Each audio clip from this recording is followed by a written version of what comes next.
की बड़ी खबर आ रही है। अग्निकांड में 5 लोगों की मौत के मामले में 5 विभागों की बड़ी चूक सामने आई है। विकास प्राधिकरण, नगर निगम की लापरवाही, प्रशासन, बिल्डिंग के मालिक हादसे के जिम्मेदार हैं। अग्निशमन विभाग की नहीं ली परमिशन, बिना परमिशन के व्यावसायिक काम हो रहा था। बिल्डिंग बनाने में मानकों को नजरअंदाज किया गया और सुरक्षा के इंतजामों को दरकिनार भी किया गया था। तो जो बिल्डिंग के मानक है, यानी कि जो प्रोटोकॉल्स हैं, एक बिल्डिंग खड़ी करने के समय के जो प्रोटोकॉल्स होते हैं उनको नजरअंदाज किया गया और इसीलिए ये तमाम विभाग जिम्मेदार है। अश्विनी मिश्रा संवाददाता झांसी से हमारे साथ जुड़ गए हैं। अश्विनी, कौन कौन से विभाग इसके लिए जिम्मेदार पाए गए हैं और अब आगे क्या कार्रवाई की जाएगी? देखिए, कल शासन स्तर से एक डीजी स्तर का अधिकारी आया था जो फायर देखते हैं, फायर विभाग देखते हैं। उन्होंने पूरी कल जांच करी थी। इसके बाद मुख्य रूप से 5 विभाग ऐसे हैं जो सामने आए हैं जिनकी पूरी तरह की गलती होती है, पाई गई है। जैसे झांसी विकास प्राधिकरण नंबर 1 पे आता है। जिस तरह से नक्शे पास होते हैं बिल्डिंगों के, वो नक्शे विकास प्राधिकरण पास करता है।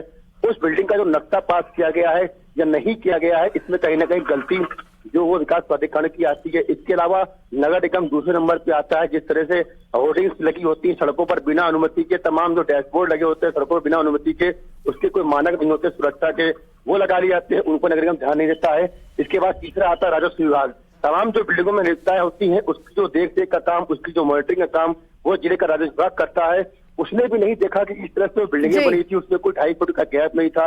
इसके अलावा जो फायर होते उसको नहीं थे, आगे के दरवाजे थे, पीछे के दरवाजे थे कि नहीं थे, इन सब बातों पर ध्यान नहीं दिया जाता। साथ ही साथ जो भवन स्वामी होते हैं, सबसे बड़ी जो भवन स्वामियों के सामने आई है, जब वो अपना बिल्डिंग बनवाते हैं तो कहीं ना कहीं सुरक्षा के सारे जो उपकरण होते हैं वो नहीं होते। सबसे बड़ी बात, अगर कोई कॉमर्शियल बिल्डिंग बनाई जाती है तो कम से कम उसमें 2 रास्ते भवन स्वामियों को जरूर बनवाने चाहिए। एक रास्ता आगे से होना चाहिए और एक रास्ता इमरजेंसी का पीछे से होना चाहिए। तो दोनों ही शोरूम में ये तो अनिवार्य है कि कोई भी कमर्शियल बिल्डिंग बनाया जाता है तो वहां पर सैंड बॉल्स होते हैं, ताकि किसी भी समय आग लग जाती है या फिर ऐसी कोई घटना हो जाती है तो वहां फायर एक्सटिंग्विशर्स होते हैं और इनको देखने के लिए बाकायदा एक विभाग होता है।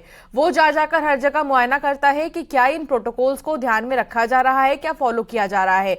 अब इतनी बड़ी लापरवाही के पीछे की वजह क्या निकलकर सामने आ रही है? क्या अभी तक इन विभागों के अधिकारियों की तरफ से कुछ कहना सामने आया? देखिए, जिला प्रशासन के स्तर से अभी केवल इतनी बात बताई गई है कि जो लीगल कार्रवाई है वो की जा रही है। मौके पर जांच की गई, कल भी जांच की गई, आज भी की गई। यहाँ सबसे बड़ी जो चूक बताई जा रही है जिला स्तर की प्रशासन स्तर से, वो चूक आई है अग्निशमन विभाग की चूक आई है। बताया जा रहा है कि झांसी जिले में, झांसी शहर में 25,000 से अधिक छोटे बड़े व्यापारिक प्रतिष्ठान बिल्डिंगें चलती हैं और अधिकांश में जो अग्निशमन विभाग की जो एनओसी होती है, जो फायर की एनओसी होती है, वो नहीं होती है। मानक ही होता है, अगर किसी भी व्यावसायिक प्रतिष्ठान कोई बनाता है तो मानक ही होता है कि उस प्रतिष्ठान के चारों तरफ से जो अग्निशमन की गाड़ियां हैं वो राउंड ले सके, तब आप किसी भी व्यावसायिक प्रतिष्ठान में अपना काम शुरू कर सकते हैं। तो ऐसे तमाम बिल्डिंग्स हैं या जो शोरूम चले हैं उनमें भी इस तरह की कोई मानक नहीं पाया गया। और अगर इस तरह की अनुमति फायर स्टेशन दे रहा है, अग्निशमन विभाग दे रहा है, यहाँ पर उनकी खुद की गाड़ियां, बिल्कुल देखिए, विभागों के जो अधिकारी हैं उनकी जिम्मेदारी तय की जाएगी अब इस पूरे मामले में। अश्विनी, बहुत शुक्रिया जानकारी साझा करने के लिए।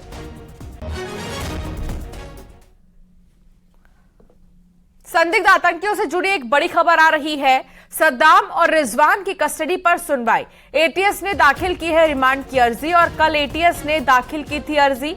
एटीएस ने सद्दाम और रिजवान को गिरफ्तार किया था, तो अर्जी दाखिल की गई है कस्टडी को लेकर। अभी सद्दाम और रिजवान से कई सारे सवाल होने हैं और उन सवालों के जवाब अब तक रिजवान और सद्दाम ने दिए नहीं हैं। रिजवान और सद्दाम की कस्टडी को लेकर सुनवाई होगी और एटीएस ने रिमांड की अर्जी दाखिल की थी। कल एटीएस ने यह अर्जी दाखिल की थी। एटीएस ने सद्दाम और रिजवान को गिरफ्तार भी किया था। अब रिमांड को लेकर अर्जी दाखिल की गई है कि रिमांड को और बढ़ाया जाए ताकि तस्वीरें और भी ज्यादा साफ हो पाएं।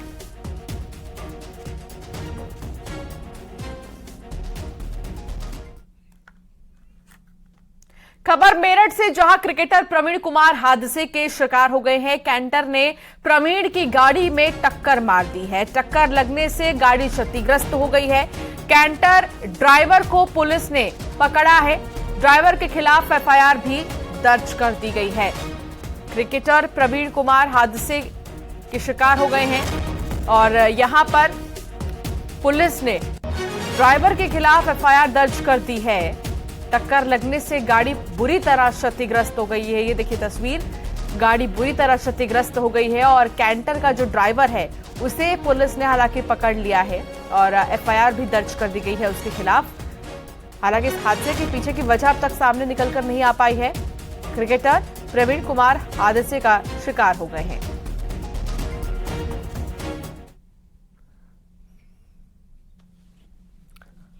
कानूनी बदलाव की दिशा में योगी सरकार आजादी से पहले के 138 कानून हटाने की तैयारी में है। राज्य विधि आयोग से मांगे सुझाव हैं। इसमें 40 से ज्यादा विभागों से जुड़े हैं कानून। विभागों के प्रमुख सचिवों से राय मांगी गई है। तो करीब 138 ऐसे कानून हैं जिनको हटाने की तैयारी है। आजादी से पहले के ये कानून हैं। राज्य विधि आयोग से इसको लेकर सुझाव मांगे गए हैं। 40 से ज्यादा विभागों से जुड़े हैं ये कानून। अब उन विभागों के लिए और भी ज्यादा खास होगा। विभागों के जो प्रमुख सचिव हैं उनसे इस पर राय भी मांगी गई है।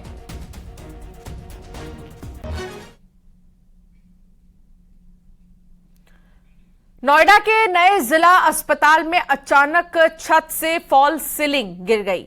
गनीमत तो ये रही जिस समय फॉल सीलिंग गिरी वहां पर कोई भी मरीज नहीं था, वरना बड़ा हादसा हो सकता था।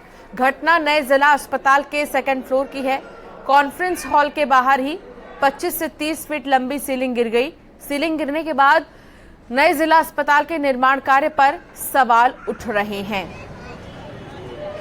500 करोड़ से ज्यादा की लागत से तैयार जिला अस्पताल की नई बिल्डिंग में एक बड़ा हादसा होने से टल गया है। इस समय हम जिला अस्पताल में मौजूद हैं, सेकंड फ्लोर, और आप तस्वीरें देखेंगे किस तरीके से जो फॉल सीलिंग है वो भरभरा के गिर गई। ये कॉन्फ्रेंस रूम है। इसी कॉन्फ्रेंस रूम में डिप्टी सीएम, इसके अलावा जो वरिष्ठ अधिकारी हैं वो तमाम लोग आते हैं। यहाँ पर कॉन्फ्रेंस रूम है और फिलहाल यहाँ पर ओपीडी भी है। मैं कैमरामैन से रिक्वेस्ट करूंगा कि आपको दिखाएं, यहाँ ओपीडी है, फिलहाल लोग मौजूद हैं, लेकिन एक बड़ा हादसा होने से टल गया है। इसी फ्लोर पर अगर बात करें तो लैब भी है, पैथोलॉजी लैब है, इसके अलावा यहाँ पर एक्सरे मशीन है, सिटी स्कैन है, एआरटी सेंटर है और तमाम तरीके के यहाँ पर टेस्ट होते हैं। लिहाजा ये काफी महत्वपूर्ण है जो सेकंड फ्लोर है। लेकिन जिस तरीके की स्थिति है वो देखिए आप किस तरीके से 25 से 30 फीट आगे अगर हम बढ़े तो आपको दिखाएंगे दूर तक, जहां आप देख पाएंगे 25 से 30 फीट तक जो इसकी फॉल सीलिंग है वो भरभरा के गिर गई। गनीमत यही रही कि उस समय ना तो कोई मरीज इस गैलरी में था, ना ही तीमारदार। एक बड़ा हादसा होने की आशंका थी जो टल गया है। लेकिन अब जिस तरीके से यह हादसा हुआ है, अभी हाल ही में जिला अस्पताल यहाँ पर शिफ्ट हुआ है और इसके बाद इस तरीके की हादसा हो जाता है तो लिहाजा जो निर्माण सामग्री है, जो निर्माण है, उस पर कहीं ना कहीं सवाल उठने लगा है। और आप देखेंगे ऊपर कि किस तरीके से ये पूरी फॉल सीलिंग एकाएक भरभरा गई और नीचे जमीन पर गिर पड़ी। लिहाजा कोई आदमी घायल नहीं हुआ, कोई चोटिल नहीं हुआ। इसकी वजह यही है कि इस समय यहाँ पर कोई मौजूद नहीं था मौके पर। लेकिन अब यहाँ पर जिस तरीके से निर्माण कार्य हुआ उस पर सवाल जरूर खड़े होने लगे हैं। 500 करोड़ रुपए से ज्यादा की लागत से ये अस्पताल तैयार हुआ है और हाल ही में यहाँ पर इसे शिफ्ट किया गया। कैमरामैन जगदीश गौतम के साथ हिमांशु शुक्ला, न्यूज 18 नोएडा। यूपीपीएससी ने परीक्षा के प्रश्न पत्र तैयार करने वाले 100 विशेषज्ञों पर बड़ी कार्रवाई की है। यूपीपीएससी ने 100 विशेषज्ञों को हटा दिया है। इन विशेषज्ञों ने बीते दिनों हुई यूपीपीएससी की परीक्षा के लिए प्रश्न पत्र तैयार करने में गलतियां की थी। प्रश्न पत्र में गलतियां होने के कारण यूपीपीएससी की काफी फजीहत हुई थी। इसी बात को ध्यान में रखते हुए आयोग ने दोषी विशेषज्ञों को चिन्हित करके हटा दिया है। माना यह जा रहा है कि इनकी जगह पर नए विशेषज्ञों को शामिल किया जाएगा। ये भी बता दें कि ये साल भर में यूपीपीएससी की दूसरी बार कार्रवाई है। तो जिन्होंने प्रश्न पत्र तैयार किए थे इनको हटा दिया जाएगा। कुछ गलतियां मिलने पर यह कार्रवाई की जा रही है। यूपी पीसीएस के परीक्षा में हर बार गलत प्रश्न पूछे जाते थे, खासतौर से प्री में, जिसकी वजह से प्रतियोगी छात्रों के साथ अन्याय होता था। हर बार मामला कोर्ट में जाता था, रिजल्ट रुकता था, परीक्षाएं लंबित होती थी और यह एक बड़ी वजह थी।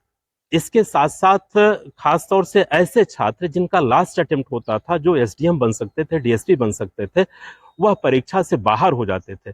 इसके लिए गुनहगार कहीं न कहीं ऐसे परीक्षक थे जिनको बाहर किया गया, जिनके गलत प्रश्नों की वजह से अच्छे मेधावी छात्र हर बार बाहर हो जाते थे। यूपीपीएससी का जो भी कदम है बहुत उचित कदम और एकदम समय तरीके से लिया गया है, क्योंकि सर जो मतलब कि आते थे जिनकी एज ज़्यादा हो जाती थी, जो लोग घर से उतना सक्षम नहीं थे, तैयारी करते थे और उनकी एज बीत जाती थी और यहीं पर तैयारी करते थे, उनके खिलाफ मतलब कि न तो अच्छा रिपोर्ट आता था और न अच्छे तैयारी कर पाते। जब क्वेश्चन ही गलत है तो आंसर कहाँ से देंगे सर। और जो यहाँ पर हमारा मानना है कि मतलब कि जो भी हुआ है बहुत उचित, या उनको दंड कुछ न कुछ मिलना चाहिए। नाम बताइए रहे हैं सर ये बहुत ही अच्छा कदम है, क्योंकि जो बच्चे लास्ट स्टेज में होते थे उनका इन्हीं क्वेश्चनों को लेकर उनका प्री रुक जाता था, फिर वो क्वेश्चन लेकर कोर्ट में चला जाता था, मुद्दा कोर्ट का भी समय जाया होता था। सर जब विषय विशेषज्ञ जो क्वेश्चन देते हैं, जब उन्हें अपना आंसर खुद नहीं पता होता है तो सर ये तो बहुत बड़ी गलती होती है। सावन के 2 महीने तक वाराणसी में कांवड़ यात्रा मार्ग पर मांस बिक्री पर रोक है। अगर कोई आदेश का उल्लंघन करता है तो एफआईआर भी दर्ज होगी। वाराणसी में ऐसी कई दुकानों को चिन्हित किया गया है जिसको नगर निगम ने बंद करने का अल्टीमेटम भी दिया है। निगरानी के लिए भी बाकायदा टीम बना दी गई है। जो भी कांवड़ यात्रा का रूट है, जो रास्ते हैं जिधर से कांवड़ यात्री आएंगे, उस रास्ते में जो भी मीट मुर्गा मछली की दुकानें हैं या कोई इनके उत्पाद बना करके बेच रहा है, उनको ये निर्देशित कर दिया गया है कि पूरे श्रावण मास में दुकानें बंद रहेंगी। यदि खुली पाई जाएंगी तो उनके ऊपर कड़ी से कड़ी कार्रवाई की जाएगी। बलिया में महिलाओं और लड़कियों का अश्लील वीडियो बनाकर धमकी देने वाले लड़के को पुलिस ने अरेस्ट किया है।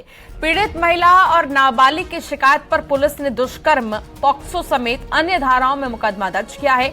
आरोपी ट्यूशन पढ़ाने की आड़ में घर की महिलाओं, लड़कियों के अश्लील वीडियो बनाता था और फिर वायरल करने की धमकी भी देकर शारीरिक संबंध बनाता था।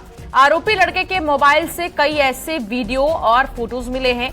आरोपी ने धमकी देकर एटीएम से 15 लाख रुपए जबरदस्ती निकलवाए। उसी पैसे से 2-3 गाड़ी खरीद ली। गाड़ी की किस्त जमा करने के नाम पर हर महीने 15,000 की मांग करने लगा। इससे परेशान होकर महिला ने कोतवाली में आरोपी मनीष के खिलाफ शिकायत दर्ज कराई थी। आरोपी मनीष पांडे विजयपुर थाना कोतवाली का रहने वाला है। हालांकि पुलिस ने गिरफ्तार कर लिया है और धमकी देता था, ऐंठता था पैसे महिलाओं से, लेकिन पुलिस ने आखिरकार इसे गिरफ्तार कर ही लिया।